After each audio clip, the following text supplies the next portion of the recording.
Hi, welcome back to IDCCST Course Key Points, which is a home study I'm running here. And today we're covering Step 1, Lesson 3. And Lesson 3 is the last lesson in Step 1, which is about God's focus on the New Covenant. And if you remember, Step 1 is about gaining spiritual awareness. So let's jump into the first key point, which is about how God has always been a God of covenant and gave his covenant and token and promise for our salvation.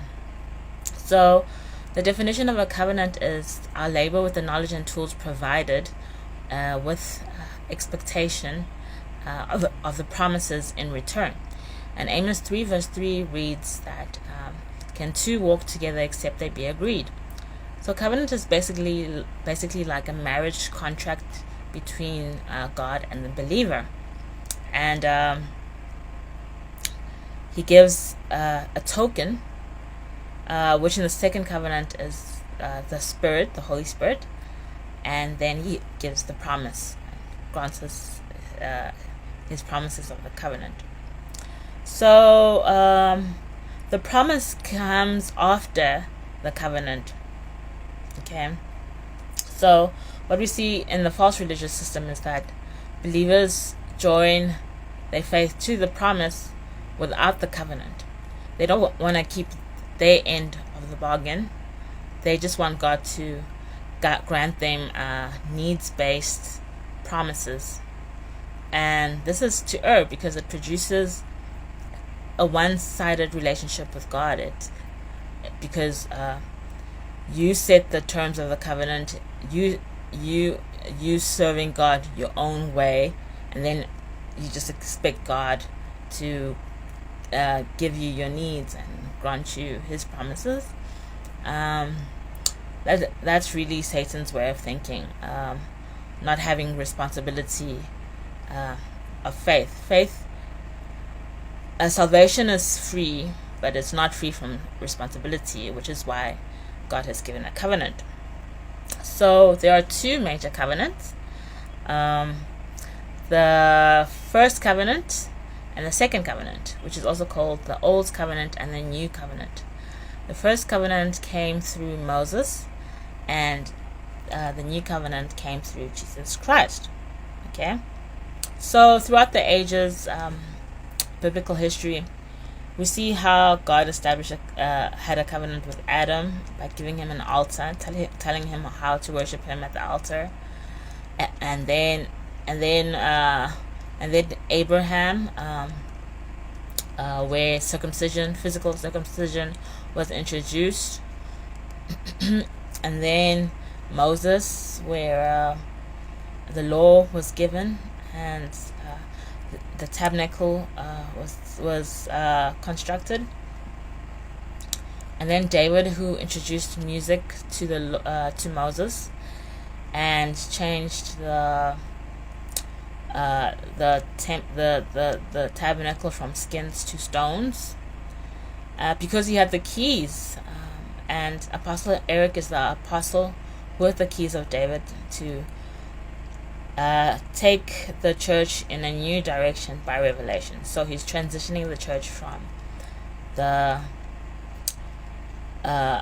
false religious system to the new covenant. Okay, so then there's the new covenant came by Jesus Christ. He established his ministry in the first century, and when he shed his blood, he purchased a new covenant with new commandments and new tools, a new priesthood and a new altar. Okay, and a new stewardship.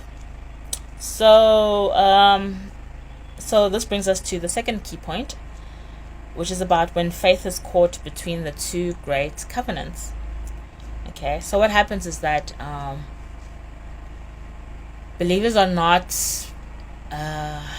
informed about, they don't have enough information about the covenants, the two great covenants, either covenant, and so they tend to mix them. Okay, and what they do, so you'll find that they observe the Sabbath day, they tithe, and they observe the feast days, And then on the other hand, they work with dreams and visions. They pray in tongues, or they work with the gifts of the Spirit and the callings, and prophecy. But because they're misinformed, it's all confused, and the whole is evil. So when they are stuck between these two covenants, sin remains, and their relationship with God suffers and stagnates. Okay. So when we touch the law, when we observe Moses, it brings sin to remembrance. It does not purge the conscience. And this is what the Lord does. It was there to expose the sin in the flesh. Okay? So a person doesn't know what to do to please God, and he struggles with sin and does not experience spiritual transformation.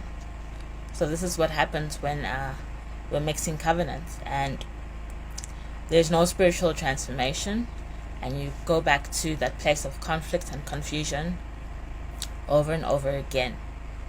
Okay, because the conscience is not purged. So the third key point is about the covenant that God is currently overseeing.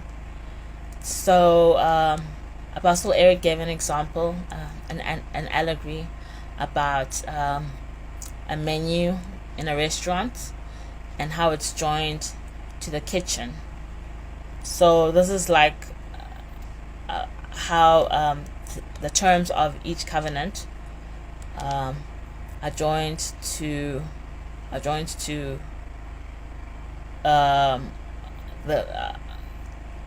the covenant and its promises and its tools and its knowledge. So what happens is you won't order, if you're in a Chinese restaurant, you won't order Italian food. You're given a Chinese menu to partake of Chinese food. So but God is no longer overseeing Moses, the covenant of Moses, because Jesus came and fulfills the covenant of Moses.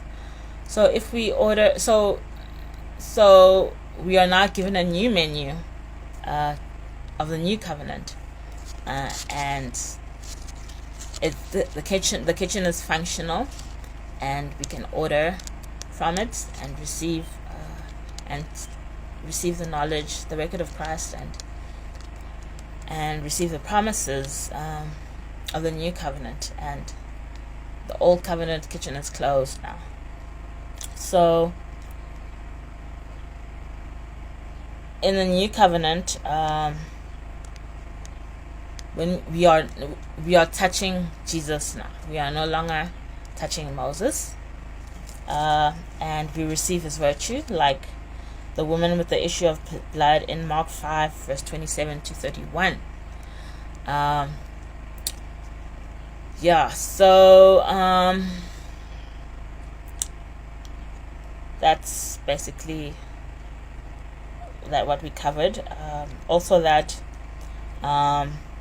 to touch Moses is to trust in the blood of an animal, because the blood of animals was sprinkled over the articles and tools of the old covenant, but the blood of Christ was sprinkled over the articles and tools of the new covenant.